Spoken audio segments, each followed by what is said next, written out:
బాలానగర్ ఘటనపై డీసీపీ వివరణ ఇచ్చారు. ట్రాఫిక్ తనిఖీలకు తప్పించుకునే ప్రయత్నంలో ఒక వ్యక్తి మృతి చెందగా అందుకు ట్రాఫిక్ పోలీసులే కారణమని ఆరోపిస్తూ దాడికి యత్నించడం హైదరాబాద్ లో తీవ్ర ఉద్రిక్తతకు దారితీసింది. ట్రాఫిక్ కానిస్టేబుల్ గోపాల్ చలాన్ల వసూళ్ల కోసం జోషిబాబును ఆపబోయాడని డీఎస్పీ చెప్పారు. బైక్ పై వెళ్తున్న అతను పోలీసులను తప్పించుకునే ప్రయత్నంలో భాగంగా మరో బైక్ ను ఢీకొట్టాడని, అంతలోనే ఆర్టీసీ బస్సు అతడిని ఢీకొట్టడంతో మృతి చెందాడన్నారు.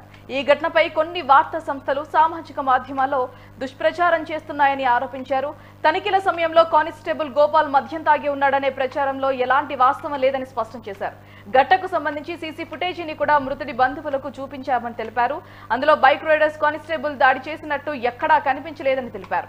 ఘటనపై ప్రస్తుతం సమగ్ర దర్యాప్తు చేస్తున్నామని, విచారణ అనంతరం సంబంధిత అధికారులపై చర్యలు తీసుకుంటామని డీసీపీ వివరించారు.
బాలానగర్ ఘటనపై డీసీపీ విచారణ ఇచ్చారు. ట్రాఫిక్ తనిఖీలను తప్పించుకునే ప్రయత్నంలో ఒక వ్యక్తి మృతి చెందగా అందుకు ట్రాఫిక్ పోలీసులే కారణమని ఆరోపిస్తూ దాడికి యత్నించడం హైదరాబాద్ లో తీవ్ర ఉద్రిక్తతకు దారితీసింది.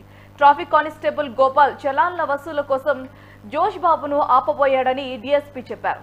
బైక్ పై వెళ్తున్న అతను పోలీసులను తప్పించుకునే ప్రయత్నంలో మరో బైక్ ను ఢీకొట్టాడని, అంతలోనే ఆర్టీసీ బస్సు అతడిని ఢీకొట్టడంతో మృతి చెందాడని తెలిపారు.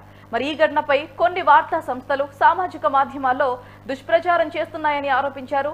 తనిఖీల సమయంలో కానిస్టేబుల్ గోపాల్ మద్యం తాగి ఉన్నాడనే ప్రచారంలో ఎలాంటి వాస్తవం లేదని స్పష్టం చేశారు. ఘటనకు సంబంధించి సీసీటీవీ ఫుటేజీని మృతుడి బంధువులకు చూపించామని తెలిపారు. అందులో బైక్ రైడర్ కానీ కానిస్టేబుల్ దాడి చేసినట్టు ఎక్కడా కూడా కనిపించలేదని తెలిపారు. ఘటనపై ప్రస్తుతం సమగ్ర దర్యాప్తు చేస్తున్నామని, విచారణ అనంతరం సంబంధిత అధికారులపై ఖచ్చితంగా చర్యలు తీసుకుంటామని డీసీపీ వివరించారు. ఇదే అంశానికి సంబంధించి మరింత సమాచారం మా క్రైమ్ బ్యూరో చీఫ్ క్రాంతి మరింత సమాచారాన్ని అందిస్తారు. రైట్ క్రాంతి, చెప్పండి, ఈ సంఘటన ఏ టైంలో చోటు చేసుకుంది, దానికి సంబంధించిన అప్డేట్. రైట్ భారతి, ఏదైతే ఈ నెల 12వ తారీఖు ఆదివారం చోట బాలనగర్ సిగ్నల్ దగ్గర మాత్రం పోలీసులు, బాలనగర్ పోలీస్ ట్రాఫిక్ పోలీసులు మాత్రం చెకింగ్ నిర్వహించారు. ఆ చెకింగ్ సమయంలో బోస్ బాబు అనే వ్యక్తి ఒక 2 వీలర్ మీద వస్తూ తన దగ్గర తను హెల్మెట్ పెట్టుకోకపోవడంతో మాత్రం పోలీసులకు అందకుండా మళ్ళీ యూటర్న్ చేసి వెళ్లే సమయంలో మాత్రం వేరే 2 వీలర్ ని ఢీకొట్టి అటు నుంచి వస్తున్న ఆర్టీసీ బస్సు, కుకట్పల్లి నుంచి సికింద్రాబాద్కి వెళ్ళి వస్తున్న బస్సు కింద పడి, ఆ టైర్ కి కింద పడి మాత్రం అక్కడికక్కడే బోస్ బాబు అనే వ్యక్తి మరణించడం జరిగింది. ఇదే అంశం వాళ్ళ కుటుంబ సభ్యులు పోలీసులు కొట్టడంతో లేదు లాఠీ చార్జ్ చేయడంతో ఈ ఘటన జరిగిందంటూ కూడా పోలీస్ స్టేషన్ ఎదురుగా మాత్రం వీళ్ళు ధర్నా చేపట్టారు. అయితే దీనిపై ఇప్పటికే సైబరాబాద్ పోలీస్ కమిషనర్ దీన్ని పోస్ట్ మార్టం అనంతరం కావచ్చు, లేదు అంటే ఈ సీసీ ఫుటేజ్ ఆధారంగా చూసుకున్నట్లయితే పోలీసులది ఎలాంటి తప్పు లేదంటూ, ప్లస్ పోస్ట్ మార్టం అనంతరం అతను ఎలాంటి మద్యం సేవించలేదు, అతను ఆ హెల్మెట్ పెట్టుకోకపోవడము స్పష్టంగా సీసీ ఫుటేజ్ లో మనకు కనిపిస్తుందని కూడా కమిషనర్ దీనిపై స్పందించడం జరిగింది Bharathi. Right Kranti, thanks for the update.